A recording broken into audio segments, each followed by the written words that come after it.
这只红泰迪啊，差不多是正好预产期，要生宝宝了。看它已经生过2个小崽子了啊，现在肚子里面感觉还有一个，因为能看出来狗狗的这个肚子还在宫缩。因为它是第一次当妈妈，所以说提前都在一直守着它，就把它照顾不好。看到没？听到自己的宝宝的叫声，已经迫不及待了。走，咱们去看一下。来，咱们来看一下，现在天还是稍微有一点点凉啊。看看，哇，里面好暖和，看到没有？2个小红泰迪，滋宁滋宁的。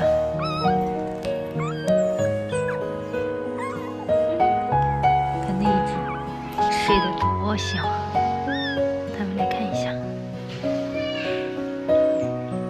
哇，看还没有我的手大呢啊！这是个小妹妹，你看四仰八叉的啊！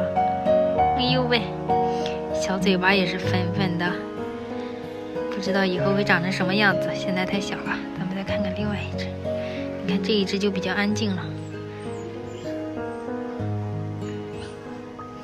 哎呦妈呀，你看这个也是个妹妹，呵呵，太逗了，小粉粉的爪子，滋宁滋宁的，力气还挺大，捧在手里我都怕摔到它。狗妈妈今天也是非常的辛苦啊，所以说到后边的话要给它多一点点的营养。听到没？狗妈妈一直在叫。好了，咱们叫它在这儿休息一下。你看它滋宁滋宁的啊，已经在想它的宝宝了，但是它现在还没有生产完，所以说还不能让它跟宝宝待在一块儿，以防压到它，因为它的产床现在还没有完全收拾的啊，必须生完最后一只。哎，这一只时间有点长。好了，咱们还是等着吧，我会持续给大家更新的。